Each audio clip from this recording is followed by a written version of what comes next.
Disfruta con nosotros una buena taza de café.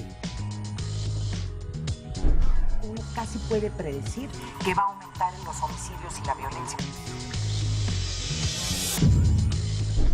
Que allí estaba también hospedado un líder del cártel del Golfo. Entonces realmente iban sobre él. Nuestra cifra negra en periodos vacacionales, si bien ha bajado, no deja de ser significativa. El debate internacional entre Occidente está precisamente basado sobre el tema de la inequidad de ingresos.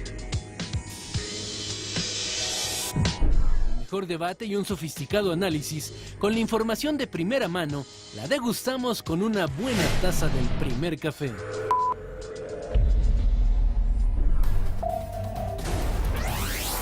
$10,000 elementos federales realizan búsqueda de jóvenes de Ayotzinapa. Se han revisado más de 115 lugares, mismos que han sido ubicados con base al análisis de zonas de búsqueda.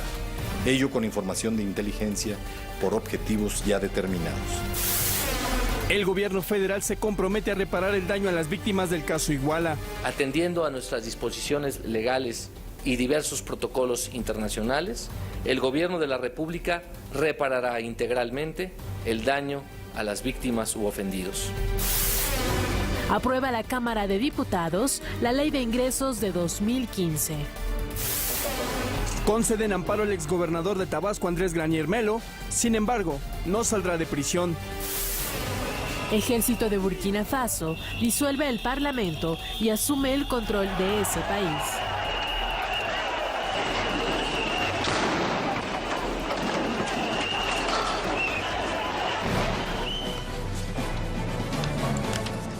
¿Qué tal? Muy buenos días. Bienvenidos al Primer Café. Yo soy Ana María Salazar. ¿Cómo está Raimundo Riva Palacio? ¿Qué tal? ¿Cómo les va? Hola, Ana María Ray. Es buenos viernes, días. con mucha información. Bueno, pues la Suprema Corte de Justicia rechazó la propuesta del PRD y de Morena para hacer la consulta popular sobre la reforma energética.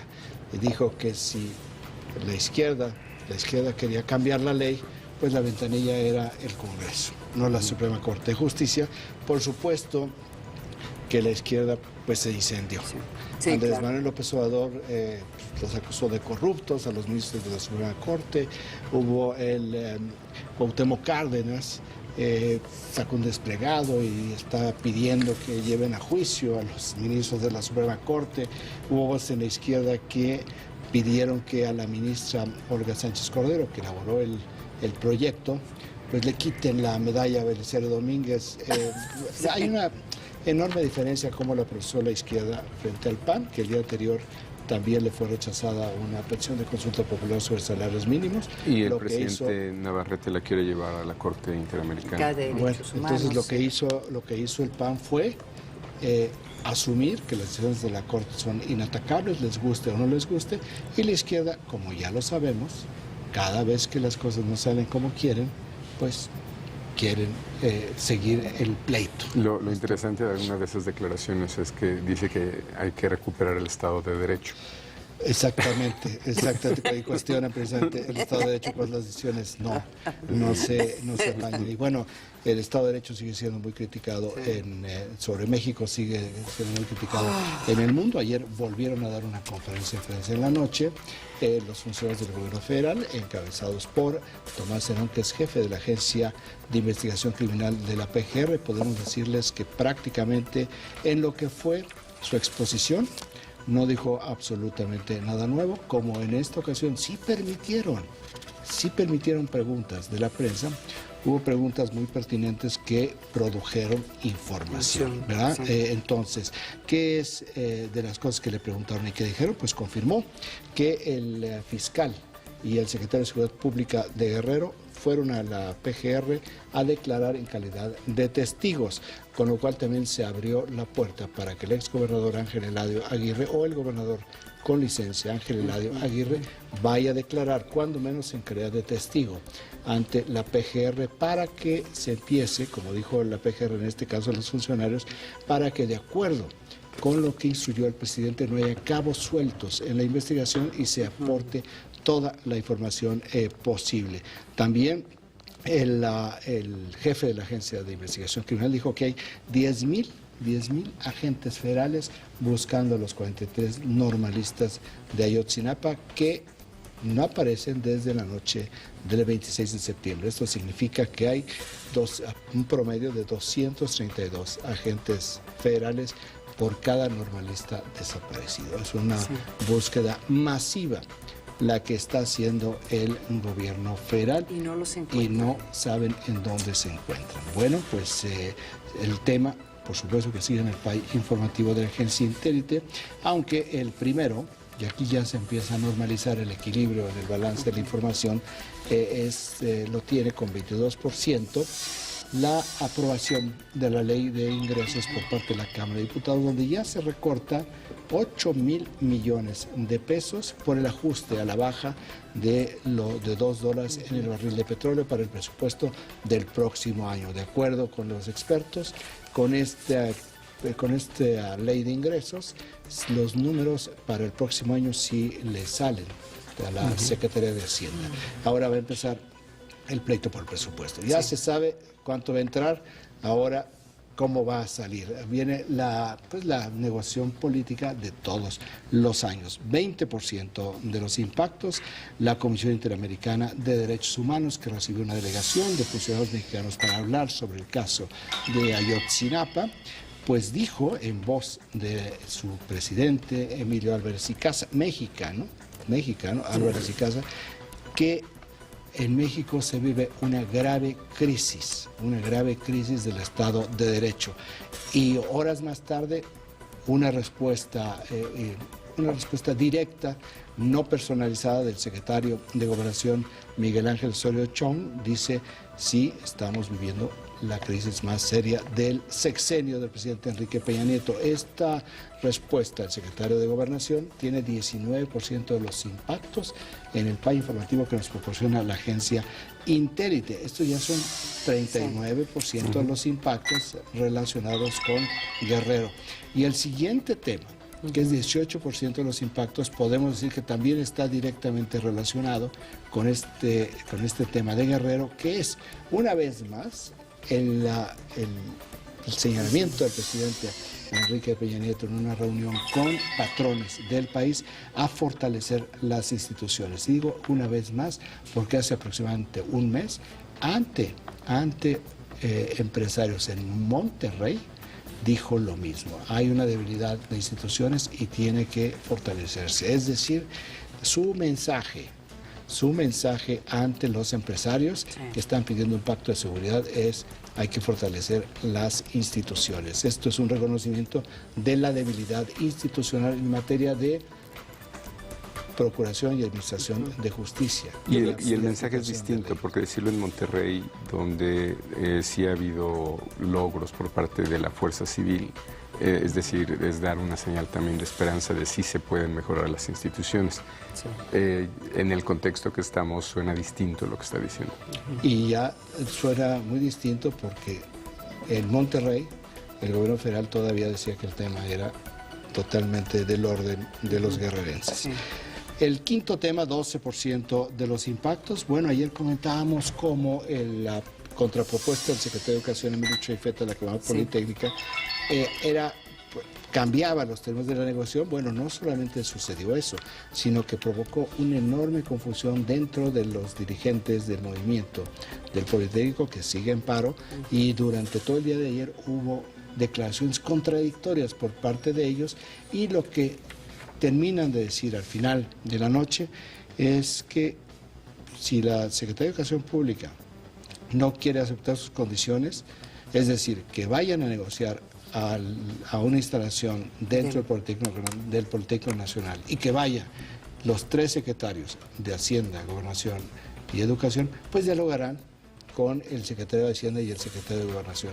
Creo que nadie les ha dicho que eso no va a suceder, y que la Secretaría de Educación Pública reiteró: nosotros estamos abiertos al diálogo a todos los puntos que plantearon. Lo único que pedimos es que sea en un terreno neutral, que es la Biblioteca José Vasconcelos, que por cierto está como a menos de 300 metros del Politécnico Nacional, del casco de Santo Tomás, que es el Politécnico Nacional, y tampoco está tan lejos de Zacatenco, está como a 10 minutos de Zacatenco. Y están a punto de perder el semestre, que creo que es la gran presión que tienen en este momento. Generó esta contrapropuesta de la Secretaría de Educación Pública, sí aceleró las contradicciones internas y hay mucha tensión. La razón por la cual quieren que vayan a Zacatenco es porque dicen para que puedan estar presentes 170,000 estudiantes del Politécnico. En el famoso queso. En el queso, que es un auditorio. O sea, el único foro con capacidad para 170,000 personas es el estadio en Pyongyang, en la capital de Corea del Norte. Es lo único que tiene que tiene gradas para más de 170,000 personas. Ahí el secretario de Educación Pública tiene razón. O sea, es muy difícil argumentar que no tiene razón. Bueno, en ningún momento dijeron no. En todos los momentos dijeron, muy bien, sobre estos temas vamos a dialogar bajo esto. Y ustedes llevan representantes y el gobierno federal manda sus representantes. Sí. Eso es lo que van a hacer. Lo que querían en el primer pliego petitorio es que ante liderazgos que no existen, porque es muy colegiado la comunidad del Politécnico, querían a 3 secretarios. Y el lugar y la presencia de secretarios comunica otra vez, ¿no? También. Que pase de fuerza y por eso entra en la negociación. No es tan absurda, ¿no? No, absurdo no es. Sí, nada más. Lo que digo es intentando encontrar el significado de lo es que ellos como en una intentan negociación de otro tipo, tú vas por el 100% y la otra parte va al 0. Bueno, esos son ese es de saque, hay partes. ¿verdad? Y como consecuencia hay una marcha hoy, nada más, como advertencia, a las 4 de la tarde. Celebrando Halloween y marchas. Sexto y último tema, 9% de los impactos. El reporte del INEGI establece que de enero a junio subió la economía 1.7%. Los medios dicen que creció la economía, es un poco... desinforma un poco. 1.7% es menor de lo que se ve establecido en el presupuesto por un punto, y además algo muy importante que reporta el INEGI, en 14 de las 32 entidades de este país hubo una recesión económica en este primer semestre o estuvieron por debajo de la media. Los estados que tuvieron serios problemas económicos, digamos, la tríada de estados que entraron en recesión fueron Campeche, Michoacán y Baja California. Este es el PAI informativo que nos proporciona la Y con agencia esta Intel. información, qué bueno que es viernes, nos vamos a un corte, no se vaya.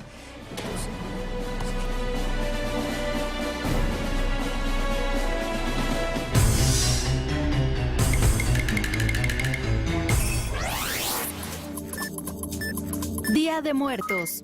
En el año 2003, la UNESCO reconoció esta tradición mexicana como obra maestra del patrimonio oral e intangible de la humanidad. El dato útil para comentar en el café.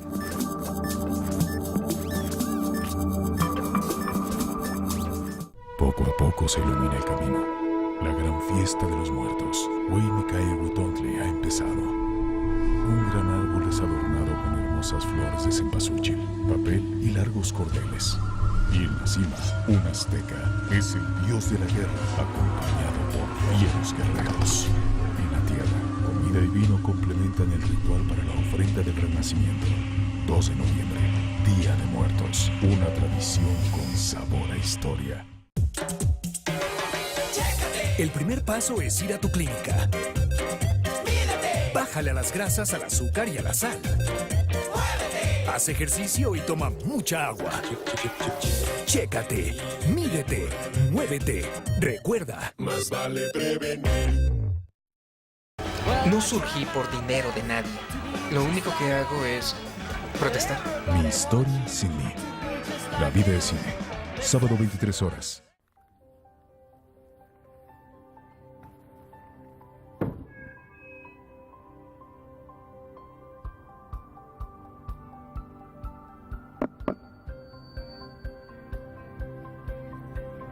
Estamos cansados de escuchar discursos. Ahora nos toca hablar a nosotros.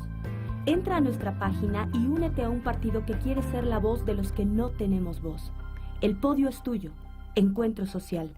Hagámoslo nosotros. El toreo natural es el que se realiza con la mano izquierda. El toque en la derecha y el corazón en medio.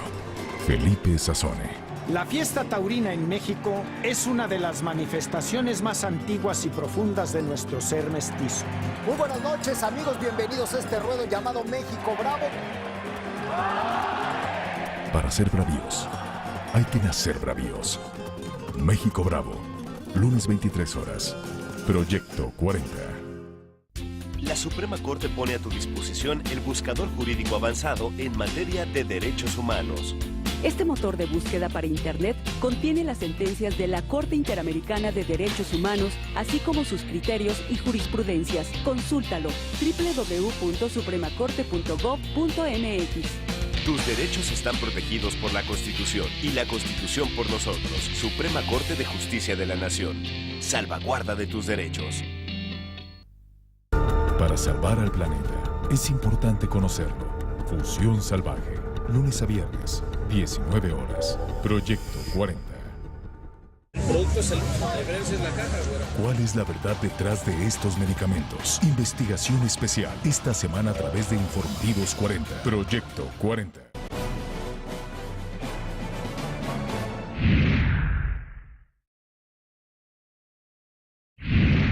Los padres de familia quieren encontrar a sus hijos con vida. El secretario ejecutivo de la Comisión Interamericana de Derechos Humanos, Emilio Álvarez y Casa, hizo un llamado a redoblar esfuerzos para lograrlo. Dijo que es muy preocupante el patrón que se repite en Ayotzinapa, Tlatlaya y Puebla. En Washington, Estados Unidos, la delegación mexicana reiteró su petición de asistencia técnica para dar mayor transparencia a las investigaciones. Los familiares plantearon que las indagatorias sean supervisadas por un grupo de expertos. La asistencia no sustituirá al Estado, no los exime de sus obligaciones y responsabilidades. Regresamos con nuestros analistas a la mesa de El Primer Café. Una delegación del gobierno mexicano está en Washington para hablar con la Comisión Interamericana de Derechos Humanos sobre el tema de Guerrero y de Ayotzinapa. Y tenemos en la línea, y le agradecemos mucho que nos tome la llamada esta mañana, al subsecretario de Asuntos Multilaterales de la Secretaría de Relaciones Públicas, Juan Manuel Gómez Robledo. Subsecretario, muy buenos días. Hola, muy buenos días. ¿Cómo está Raimundo? Muy bien, Juan Manuel. Cuéntanos cómo estuvieron las reuniones con el presidente de la Comisión Interamericana de Derechos Humanos, Emilio Álvarez y Casa, quien ha hecho algunas declaraciones muy fuertes en el sentido de que se vive una crisis muy profunda en México. Bueno, las reuniones en realidad fue solo una referida al caso de Iguala y el cumplimiento de las medidas cautelares otorgadas por la Comisión. Antes de ayer y ayer tuvimos también las reuniones, digamos, de rigor para revisión de casos individuales donde se haya presunta violación de derechos humanos, como parte del ejercicio normal de diálogo y cooperación del Estado con la Comisión Interamericana. Al término del día de ayer tuvimos una reunión con los peticionarios en el caso de Ayotzinapa, junto con algunos comisionados y el secretario ejecutivo Álvarez y Casa. Esta reunión trató dos grandes temas. Por un lado, la PGR y la Secretaría de Gobernación actualizaron a los comisionados respecto de las investigaciones en curso, el plan de búsqueda, y dieron cuenta del encuentro del día anterior con el presidente de la República. Terminada esa parte, nos abocamos a intercambiar puntos de vista en torno a la propuesta de asistencia técnica que planteamos a la Comisión el pasado 13 de octubre, tanto los peticionarios como el gobierno. Y nos pusimos de acuerdo, la verdad, en lo esencial, y en estos momentos vamos a empezar a redactar junto con los peticionarios un proyecto de memorándum de entendimiento que someteríamos esta misma noche a la Comisión para que la Comisión lo considere. El Pleno de la Comisión tiene que considerarlo y en su caso aprobarlo para poder echar a andar este programa de asistencia técnica. Oye, Juan Manuel. En el contexto de estas conversaciones, puedo dar fe del reconocimiento que hay a la forma en la que el gobierno ha actuado, a la cercanía con la que el gobierno ha estado con los familiares y con los representantes de las víctimas, y en ese sentido eso ha sido muy bien valorado. Juan Manuel, no me podría yo imaginar que no estuvieran de acuerdo en lo esencial, que lo esencial es el respeto a los derechos humanos. Me parece como que casi natural. Pero no hubo un cuestionamiento, no ha habido señalamientos, no ha habido una discusión sobre si lo que sucedió en Iguala ya se puede, entra en el casillero del delito internacional de desapariciones forzadas. Bueno, desde luego que nadie rebajó la gravedad de los hechos y la caracterización del delito. La Procuraduría General de la República, con toda claridad, habló de que estábamos frente a un caso de desaparición forzada. Bueno, frente a 43 casos de desaparición forzada. Eso sin lugar a dudas. Juan Manuel, ¿qué tal? Muy buenos días. Te saluda Ana María Salazar. Oye, muy buena, María. Hola, Juan Manuel, habiendo seguido estos procesos de derechos humanos que ha tenido México ante la Comisión Interamericana, lo que me parece interesante es que parece que ha habido un cambio de disposición del gobierno mexicano, en donde antes, cuando les hacía reclamo la Comisión Interamericana de Derechos Humanos, el gobierno de México tomaba como una posición mucho más agresiva, bueno, si no públicamente, por lo menos muy agresiva ante la Comisión, por los cuestionamientos que se le hacía al gobierno de no respetar los derechos humanos. A mí lo que me parece interesante, y esta es mi pregunta, tengo entendido que por lo menos entre lo que se discutió, el gobierno de México ya está aceptando ayuda técnica, y en aceptarlo es como un reconocimiento de las dificultades que tiene el Estado mexicano, por lo menos en algunas partes del país, con las autoridades locales. A mí me parece eso como una posición muy diferente, porque aceptar asistencia técnica o apoyo técnico por parte de la Comisión no se hacía antes. Bueno, hace mucho que en efecto, tienes toda la razón, no se había pedido a la Comisión un apoyo de esta naturaleza. La última vez fue en 2002 o 2004, para un caso individual que había generado mucha polémica en México. No sé si recuerdas la muerte de la activista Digna Ochoa. Sí. Y las circunstancias que rodearon su muerte. Y en esa ocasión pedimos el apoyo de un grupo de peritos para que revisaran las actuaciones que había hecho en ese momento la Procuraduría local, la del Distrito Federal. En este caso, puedo dar fe de que la petición original de asistencia técnica provino de los peticionarios en una reunión con el procurador y con el secretario de Gobernación, y la respuesta fue inmediata, por supuesto que sí. Y tan es así que el 14 de octubre así se lo pedimos a la comisión, y por eso los peticionarios hicieron un planteamiento ayer, al cual respondimos ayer mismo.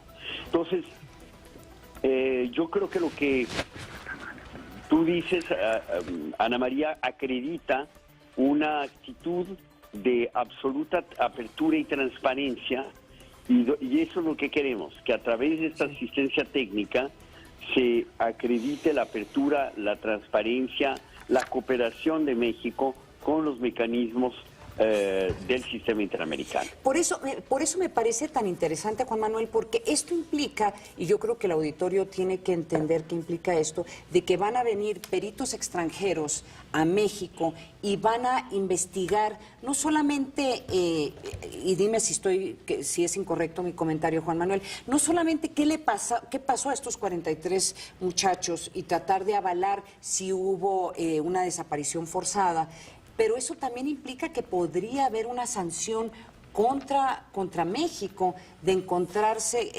que esto sea cierto, y en particular si parecería que el gobierno mexicano no tomó los pasos suficientes de antemano para poder prevenir que esto sucediera. Bueno, yo creo que no podemos prejuzgar en este momento ese tipo de determinaciones. Lo que es un hecho es que tenemos absoluta claridad de la gravedad de los hechos y lo que implican la comisión, si se llegase a acreditar la comisión por parte de agentes del Estado. Pero en este momento, justamente, y antes de hablar de cualquier sanción, Ana María, es muy importante que quede registrada la acción del Estado desde el primer minuto de los hechos, y que el Estado está asumiendo la responsabilidad que le imponen las obligaciones que ha contraído.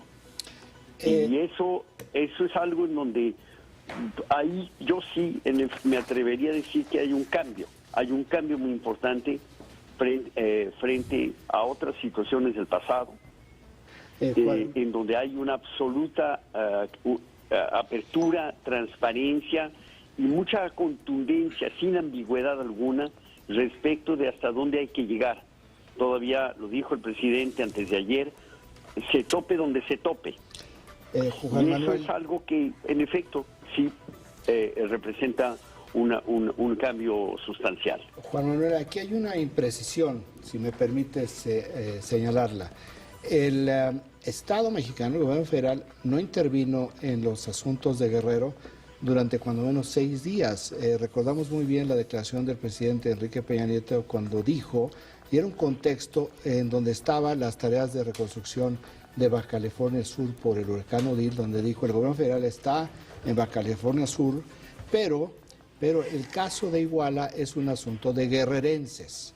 Esto es prácticamente textual. Entonces, realmente no entró el gobierno federal desde el primer minuto al tema de Iguala, sino tardó una semana, que es una buena parte de la crítica. Es nada más como una precisión para poder llenarlos. Sí, pero las actuaciones del Estado incluyen las actuaciones de los gobiernos locales y municipales.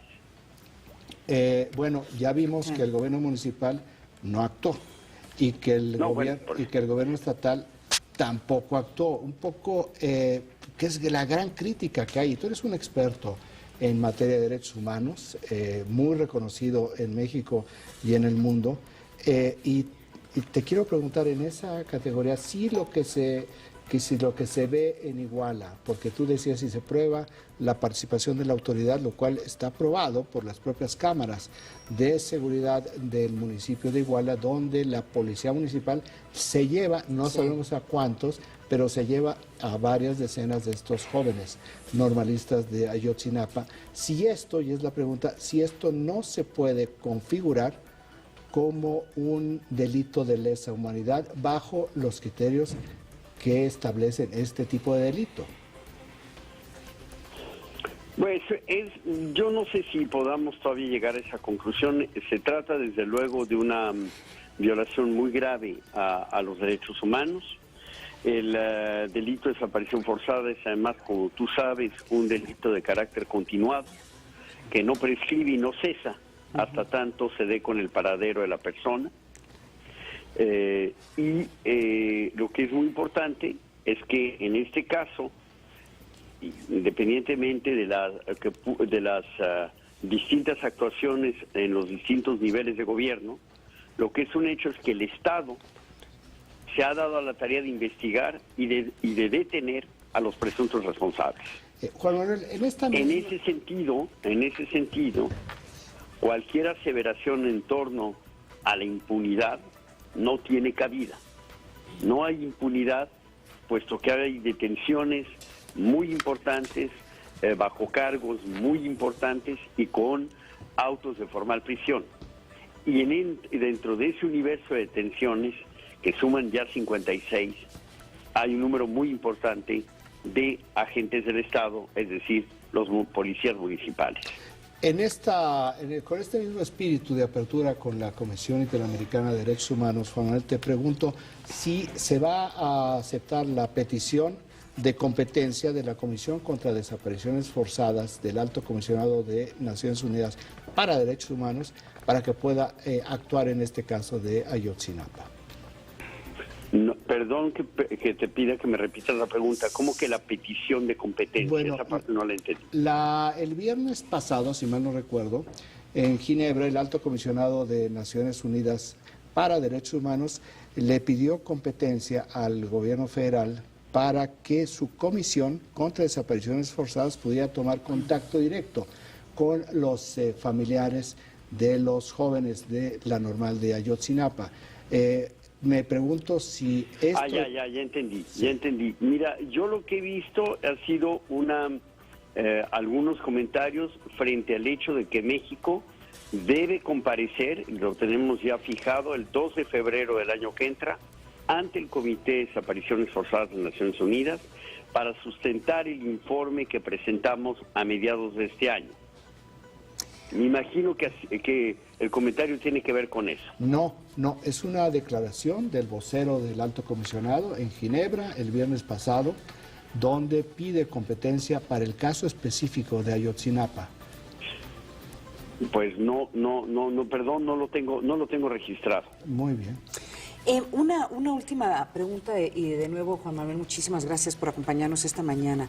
Hay otros dos temas, además el de los muchachos de Ayotzinapa, otros dos eventos en donde posiblemente la Comisión Interamericana de Derechos Humanos podría pedir información del Gobierno de México. Y claro, está el caso de Tlatlaya y pues el asesinato de estos 4 muchachos, 3 de ellos eran americanos, en donde hay, esto es en el estado de Tamaulipas, en donde se acusa a la presidenta municipal o guardias de la presidenta municipal de haber participado en este secuestro y asesinato.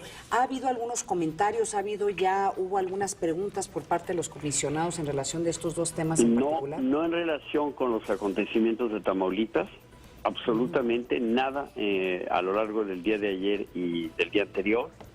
En relación con Tlatlaya, entregamos a la comisión y la información que nos proporcionó la PGR, puesto que, como bien sabes, el caso está siendo investigado por la autoridad civil y se entregó la información del estado que guardan esas investigaciones, pero no nos han requerido nada más. Subsecretario, te saluda Francisco Abundis. ¿Cómo estás? Hola, Francisco. Mira, en las dos intervenciones que tiene el secretario ejecutivo de la Comisión Interamericana de Derechos Humanos, hace énfasis en la vinculación de lo que está pasando ahora como un hecho que se repite y lo conecta y literalmente utiliza esa palabra con la administración anterior. Te doy dos citas. Dice él, hechos de extraordinaria gravedad como el de Tlatlaya, Estado de México e Iguala Guerrero conectan lo que ocurre hoy con lo que ocurría en el sexenio anterior. Y en una segunda intervención dice, el fenómeno de las desapariciones forzadas en México es un fenómeno que ha llegado a miles, no es un fenómeno nuevo.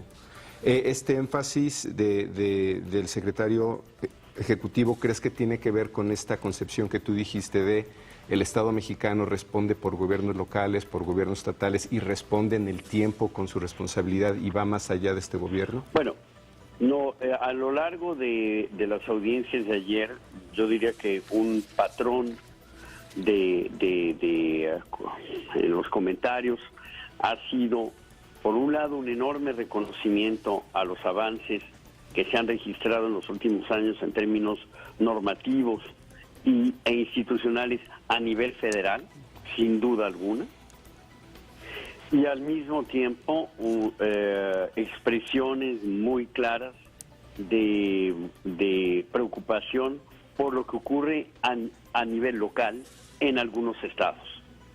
Y en ese mismo contexto, expresiones de reconocimiento a aquellas entidades que, habiendo partido de una situación muy complicada, fortalecieron sus capacidades institucionales, reformaron, por ejemplo, sus policías y han logrado mejorar sus índices de seguridad y de respeto a los derechos humanos.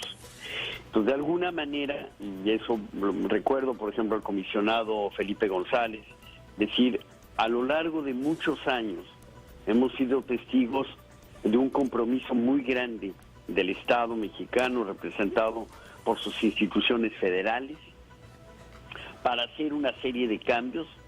Nos cuesta mucho trabajo entender por qué esos cambios no bajan al nivel local.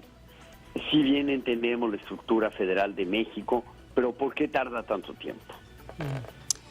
Que falta, no faltan recursos, nos dijeron, no han faltado capacitación, debe haber, y en ese contexto sí se dijo que cuando una situación se repite, muchas veces es resultado de una pobre impartición de justicia en la situación inmediatamente anterior. La recurrencia de situaciones obedece a una pobre impartición de justicia. En ese contexto, mucha de la discusión se orientó a saber hacia el Estado que guarda la implementación del nuevo sistema de justicia penal en México. Y expresando pues la esperanza de que una vez que esté en funcionamiento el nuevo sistema de justicia penal, las cosas empiecen a cambiar. Se habló, por ejemplo, también, yo insistí mucho en el papel de la Suprema Corte de Justicia y el papel que ha desempeñado para no solo capacitar, desde luego, pero para ir modificando criterios y generando nuevas tesis y nuevas jurisprudencias que obliguen a los tribunales inferiores. Y hay ejemplos de cosas que se están dando hoy en día y que no se daban sin la interpretación vanguardista que ha dado la Suprema Corte al nuevo marco constitucional. Y di como ejemplo el caso de Atenco, un caso que estaba perdido a nivel local porque el delito había prescrito conforme al código local, pero gracias a una construcción basada en el Tratado de Naciones Unidas para prevenir y sancionar la tortura, en donde se argumentó que el delito de tortura no prescribe, y con esa base se logró cambiar el criterio del juez local, que libró órdenes de aprehensión, y en este momento hay 20 personas detenidas por hechos que parecían absolutamente cosa juzgada hasta hace muy poco. Oye, Juan Manuel, pues de nuevo, muy interesante y pues también esto nos está dando contexto que la comunidad internacional va a estarle dando seguimiento a este caso y yo creo que a México. Juan Manuel Gómez, subsecretario para Asuntos Multilaterales y Derechos Humanos, muchísimas gracias por acompañarnos esta mañana. Gracias a ustedes, muchísimas gracias, de verdad. Muy buen día. Saludos, subsecretario. Bueno, vámonos. Nada más, se acaba de suceder lo siguiente en Burkina Faso. El ejército derrocó al presidente de Burkina Faso, Blaise Compaoré. Lo derrocó después de varios días de demostraciones, de protestas muy intensas que se cansaron en esa nación africana de un gobierno de 27 años. Pues el ejército derroca al presidente Compaoré y lo anuncia un vocero de las Fuerzas Armadas. Esto está sucediendo en estos momentos, se acaba de anunciar, y podemos regresar un poco al tema de los derechos humanos, de la Comisión Interamericana, de esto que señala el subsecretario. Sí creo que traen un problema, porque aquí nos planteó una serie de situaciones que no eran precisas, como el hecho de que hubieran entrado las instituciones desde el primer momento, y no. Pues realmente lo que... El gobierno federal. Pero él dijo también, sí actuaron de inmediato las autoridades municipales y las autoridades estatales. Y si nosotros ya en este momento establecemos una cronología de actuación de los gobiernos, sí podemos empezar a notar que esto sucedió la noche del 26 al 27, que el gobierno de Guerrero, el gobernador con licencia Ángel Eladio Aguirre, despachó al secretario de Seguridad Pública y al secretario de Salud a Iguala esa misma madrugada porque el presidente municipal de Iguala le decía que no tenía ningún reporte de nada, que ellos llegaron, pero no hicieron nada. O sea, atendieron a los heridos, vieron las cosas, pero no hubo tampoco una actuación por parte de la autoridad, de la autoridad estatal. Hasta más grave, bueno, porque según los trascendidos, también es difícil hablar sobre los trascendidos, pero según algunos de los testimonios están diciendo que el secretario de Seguridad Pública había recibido dinero por parte del grupo de los Rojos para poder permitir el ataque a esta... No son trascendidos, es la declaración ministerial de un jefe criminal, y esas declaraciones ministeriales siempre hay que tomarlas con muchísima responsabilidad, entre otras cosas porque tú te preguntas, ¿y por qué aparece una declaración en una averiguación abierta? Pues hay una intencionalidad de crear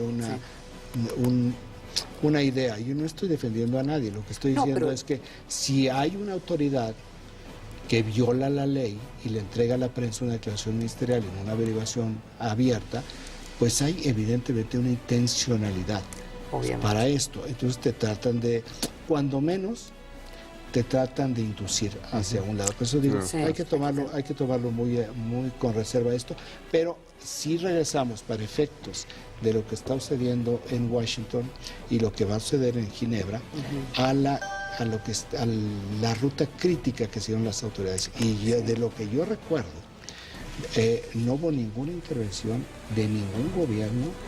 Pues yo decía 72 horas, pero si me pongo a recordar, y habría que detallarlo con mayor precisión, mucho más, más, porque realmente cuando esto empieza, cuando los gobiernos empiezan a actuar, no el gobierno municipal, que estamos viendo de acuerdo con la investigación que era parte orgánica de la delincuencia organizada, pero cuando empieza a actuar el gobierno federal fue 6 días después, y cuando empieza a actuar el gobierno estatal es 72 horas, 96 horas después, cuando abre una averiguación previa sobre el caso. Ahora, sí creo que hay un cambio de actitud importante, que era lo que estaba yo insinuando, y tal vez saludable, porque acuérdate en el pasado... Las visitas del presidente de Amnistía Internacional eran secretas a México. Sí, claro. O sea, de ese tamaño era la actitud del era como, el gobierno lo tomaba como una... ¿Cómo te atreves a acusar al gobierno de México de violar con lo que dijo los derechos humanos en este país? Es precisa la anotación, México solicita ayuda. Sí, pues, porque lo que él dijo es que las partes eran quienes habían solicitado y ellos lo habían aceptado. Sí, que es el fraseo de esa cabeza, el matiz es muy importante. Me parece que no es lo mismo ir a pedir ayuda porque no puedes, así es, a que tú vas aceptes y te dicen, oigan, nosotros queremos, y el gobierno diga, está bien, no tenemos porque lo que él dijo fue, sí la vamos a aceptar, pero no fuimos a solicitar. La cabeza creo que es un poco imprecisa. El matiz que dice sí es muy importante. Está reportado hoy así por el Universal. Oigan, vámonos a un corte y espero que cuando regresemos tengamos algunas buenas noticias que informar al auditorio. No se vaya, ahorita regresamos. Por lo menos una sorpresa.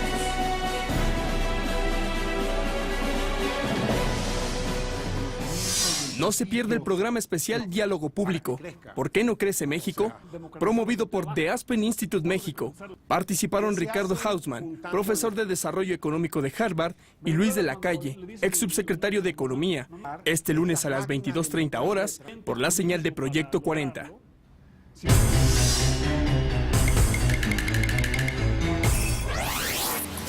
Celebración de Día de Muertos.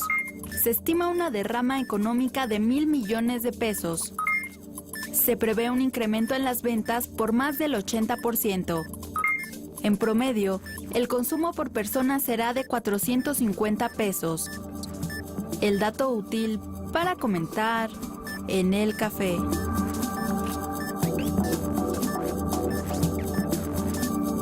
Hey, I'm Rick Dale, and I'm inviting everyone out there to watch Proyecto 40 and the American Restoration. Viernes, 22 horas, Proyecto 40. Yo sí tengo crédito Fonacot. Gracias a mi tarjeta Mujer Fonacot, compré los útiles escolares de mis hijos. Con el programa Fonacot para desastres naturales, recuperé mis bienes. Con Credimoto Fonacot llego más rápido y contamino menos. En efectivo o con la tarjeta Fonacot Mastercard, Fonacot es tu acceso al crédito. Fonacot. Secretaría del Trabajo y Previsión Social. Su trabajo no tiene nada que ver entre unos y otros. Sin embargo, una razón muy poderosa se asemeja entre ellos. Liderar a México rumbo al éxito. Raúl Ferráez te presenta los rostros, las biografías y las historias de éxito de los líderes más importantes de nuestro país. Bienvenidos a Líderes Mexicanos 40. Viernes 21 a 30 horas. Proyecto 40. Compré 2 trajes de hombre y 2 camisas. Me di cuenta que era un premio por haber comprado en el Buen Fin y que era de la Secretaría de Hacienda. Sí, hasta que recibí el premio fue cuando me enteré, ya no tuve que pagar y que ya había quedado cubierto en mi mensualidad en el banco con eso. Paga tus compras con tarjeta de crédito, débito y participa. Secretaría de Hacienda y Crédito Público.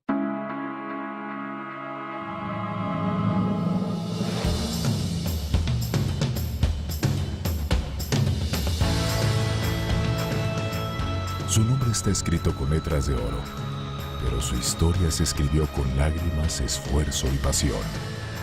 Alberto Barranco y Cintia Francesconi te hablarán del ser humano detrás de la leyenda urbana. Sábado 21 a 30 horas. Proyecto 40.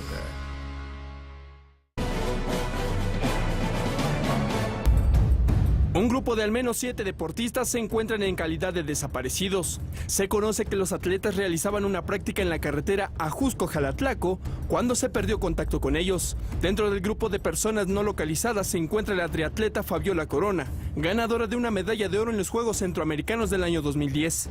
También se encuentra desaparecido el entrenador Carlos Provet, quien fue jefe de misión en los primeros Juegos Olímpicos de la Juventud en Singapur en el año 2010. Los familiares de los atletas ya hicieron el reporte de la desaparición ante las autoridades. Regresamos con nuestros analistas a la mesa de El Primer Café. Oye, Raimundo, hay muchísima información o alguna información por Twitter que nos lleva a indicar que hay buenas noticias. Bueno, sí, este es un tema muy importante. Aquellos que les gusta la bicicleta de montaña, pues este es una ruta bastante segura, salvo cuando va solo. Pero cuando va un grupo de 8 personas sí se requiere de un operativo muy importante para que te secuestren. La primera persona que reportó ayer sobre la desaparición de estos atletas fue un activista en la Ciudad de México, Virgilio Pasotti, que también es ciclista. Es un ciclista y él dijo, hay 8 ciclistas, incluidos estos 2 atletas mexicanos muy reconocidos en el mundo, que están desaparecidos desde esta mañana cuando estaban entrenando en la zona de la Ajusco, que son excelentes montañas para la bicicleta, hay que decirlo.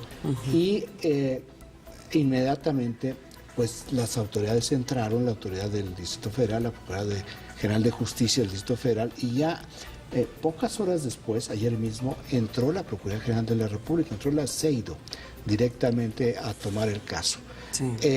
La información circuló sobre la desaparición, hoy inclusive en la prensa aparecen como desaparecidos, pero hace ya unos minutos el propio Virgilio Pasotti difundió en su cuenta de Twitter que ya habían sido liberados y que los tenía la autoridad federal. Podemos entender que están bajo resguardo de la Policía Federal. La Policía Federal, que tiene un destacamento en la zona de Xochimilco, en el sur de la Ciudad de México, que es de donde debe haber salido la unidad, una unidad antisecuestros hacia esta zona. Y podemos asumir que es una fuente creíble. Sí, si nosotros estamos mencionando la cuenta de Twitter de Virgilio Pasotti, es porque es una persona absolutamente acreditada en las redes sociales, no es una cuenta falsa. Y fue él a su vez quien... Es una persona de carne y hueso, y él fue la primera persona que ayer lo difundió y es la primera persona que está señalando. ¿Por qué razón él tiene esta información? Yo mencionaba, porque es un ciclista, tiene todo este tipo de relaciones, entonces tiene información directa. Sí. Todavía no se anuncia oficialmente hasta hace unos minutos. Oye, le comento a producción, Pasotti se está tratando de comunicar con nosotros mediante Juanpa de Leo, nuestro compañero de mesa. Entonces, por favor, levanten a Juan Pablo en este momento, porque ya le está mandando la información, porque sería interesante saber qué es lo que sabe sobre estos ciclistas y cómo están y qué fue lo que pasó. Lo que es muy importante es que estén bien. Sí, entonces vamos a ver si más adelante lo podemos retomar. Me estaban comentando aquí, cuando hay buenas noticias, estabas hablando los de Ayotzinapa, ¿no? Desafortunadamente, algunos lo interpretaron que tenía buenas noticias sobre los muchachos desaparecidos, ¿no? Era sobre estos no todos somos la PGR que levantamos expectativas. Sí, ¿verdad? Caray.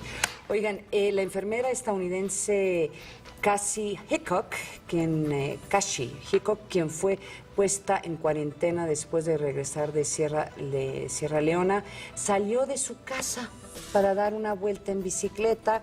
La trabajadora de salud que atendió a enfermos con ébola en África Occidental desafió al estado de Maine, quien se ha pronunciado porque la mujer no saliera de su hogar hasta que termine el periodo de incubación del virus. En días pasados, Hickok había expresado su rechazo a esta disposición tras argumentar que fueron violados sus derechos, ya que no presentaba síntomas de la enfermedad. Mira, aquí tú lo mencionaste porque que iba a venir esa discusión. Es un tema de qué derechos proteges en una situación de crisis. Y de una situación no regulada. Es una situación, bueno, sí está regulada, porque en este momento sí podría el gobierno de Estados Unidos decir, ¿sabes qué? Te vas a tu casa y no puedes tener contacto con la gente. La ley lo permite, pero se vuelve un tema político porque ella es enfermera. Es algo muy discrecional. Es discrecional, exactamente. Puedes tener autoridad para hacerlo, pero el tema es que vas en contra de derechos civiles. No, y te estás yendo contra una persona que se había ido a África a atender a estas personas, a atender a enfermos de ébola, y también había habido una queja de doctores y enfermeras que los estaban persiguiendo indebidamente a ellos por hacer bien su trabajo. Entonces, si tú recuerdas esa imagen de Barack Obama abrazando a la enfermera que acababa de salir del hospital, o sea, haciéndoles un reconocimiento de su labor. Entonces va a ser muy interesante porque el Pentágono sí salió a decir, ¿saben qué? Hay que detenerla. O sea, no podemos permitir, es un tema de seguridad nacional ante lo contagioso, ante lo peligroso que es esta enfermedad. Entonces sí va a ser muy interesante, y ella obviamente está buscando que se discuta el tema, porque ya salió en bicicleta, está con su novio, el novio está con ella, está saludando gente, está hablando con periodistas, entonces va a ser muy interesante. Que es interesante esta reacción si la comparas con la española, la conferencia de prensa que dio el esposo de la enfermera, primero por el tema de Excalibur, el perro que sacrificaron, ¿no? Sí. Que recibió como 500,000 de llamadas y de apoyos, pero es muy interesante cómo finalmente te estás metiendo con derechos de la vida privada de las personas que te pasaría en cualquier pandemia. Sí, y este es un tema que ya en México hasta cierto punto ya se está llevando la discusión, a pesar de que no es una forma pública. Hay que recordar que el gobierno de México ya sacó sus lineamientos de lo que haría en caso de que se presentara un brote importante de ébola.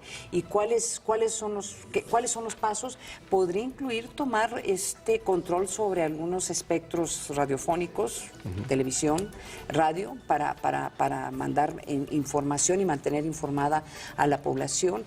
Podría haber cuarentena forzada, todo esto ya está planteado por parte del gobierno de México. Lo están planteando como un problema de salud, no como un tema de seguridad nacional, que también me parece muy importante, o sea, también no hay que asustar a la gente, pero ya en México esa discusión ya más o menos se está planteando. Que yo sepa, nunca ha habido una cuarentena forzada a la población. La única que podría haber sucedido fue con la pandemia del 2008, del 2009, en donde no hubo la necesidad de implementar una cuarentena porque la gente se resguardó voluntariamente. ¿Sí? Lo que preocupa en Estados Unidos sobre esta reacción es precisamente el enfrentamiento con la autoridad, que es algo que para una situación seria sería complicado. Sí. Es decir, si una enfermera se puede revelar de esta manera, Pues imagínate una situación real de pandemia. Bueno, y ¿sabes qué?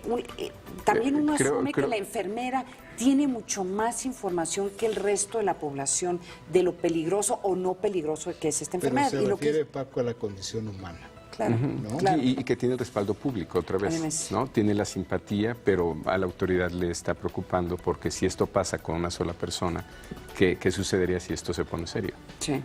No, bueno, pero autonomía. también la enfermera también que es una figura muy respetada en Estados Unidos, también, al igual que los doctores, ella tendría mucho más información que la mayoría de las personas de lo peligroso que es esta enfermedad. También está mandando un mensaje de que no es tan peligrosa la enfermedad o la posibilidad de un contagio masivo, y eso yo creo que es lo que más le está preocupando a las autoridades, de que se empiece a pensar si la enfermera que ya estuvo allá, que ya vio todo esto, no piensa que esto es peligroso, nosotros, el ciudadano común, porque vamos a pensar que es peligroso. Estás contradiciendo. No me estoy contradiciendo. Lo que habla, en dado caso, es que siguió los protocolos de seguridad.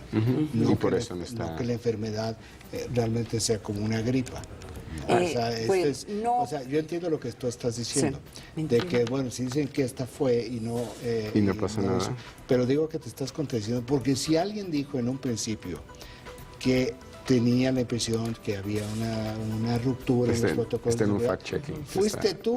No, por eso, a ver, pero es lo que te estoy diciendo, o sea, esto es tema de percepciones. Yo sí creo que hay cosas de esta enfermedad que no conocemos, pero yo no soy enfermera, yo soy analista de temas de seguridad nacional. Lo que es interesante, ella es una persona que ha tratado lo que a es interesante es entonces, ella no se enfermó, pero sus colegas sí. El propio presidente Obama dijo que estos eran miedos infundados, que eran temores infundados. Sí. Y una encuesta apenas el lunes del Washington Post corrobora eso.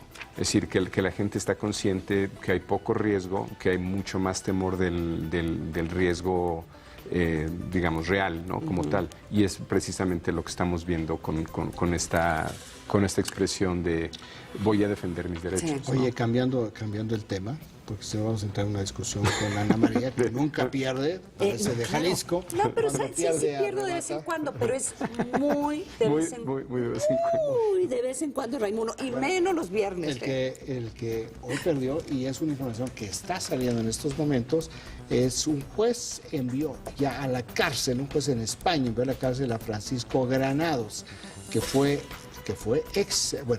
secretario general del Partido Popular en Madrid. El Partido Popular es el partido en el gobierno, y el juez establece que Francisco Granados es el cerebro de la red de supuestos favores políticos y de manejos dentro de los gobiernos del PP, del Partido Popular, para adjudicar contratos públicos a cambio de comisiones millonarias. Con esa noticia, la primera plana del país parece premonitoria, ¿no? Si no se castiga la corrupción, el PP va a entrar en una crisis severa electoralmente. Aquí está ya la respuesta. Pues una cabeza muy alta del Partido Popular que se va a la cárcel, y por supuesto es un presunto culpable que tendrá que defenderse, pero está señalando el fiscal que entre los contratos, o sea que los contratos son muchos, y por ejemplo citan uno por más de 100 millones de euros por una empresa energética.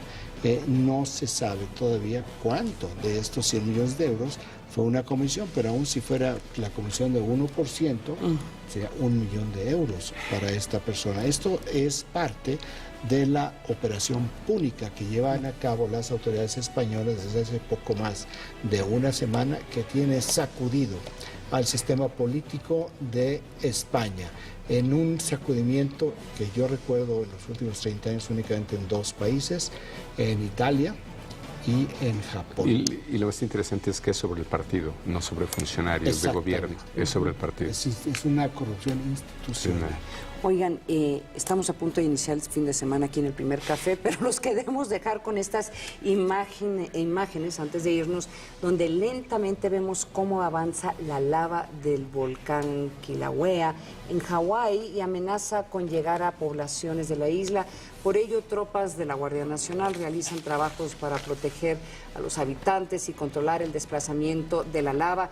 El volcán es el más joven y activo de los 5 que se encuentran en Hawái. Vean esas imágenes. La lava está corriendo a 7 metros por hora. Ahí se ve muy fuerte. Es interesante Hawái porque inclusive hay un volcán en una de las islas de Hawái activo, donde la lava va al mar. Y que, sí, claro. Y que es parte del tour. Es parte del tour, exactamente. Pues yo no sabría, porque yo no hago ese tipo de tours. ¡Ah! No, impresionante. Oigan, Yo que lo tengan vi en muy buen YouTube. fin de semana. Ah, tú lo viste, sí. Que tengan muy buen fin de semana, Raimundo. Muy buen fin de semana. Muy buen Paco, fin de semana. nos vemos el lunes de nuevo aquí en el Primer Café. Hay que hacer una advertencia sobre la mar.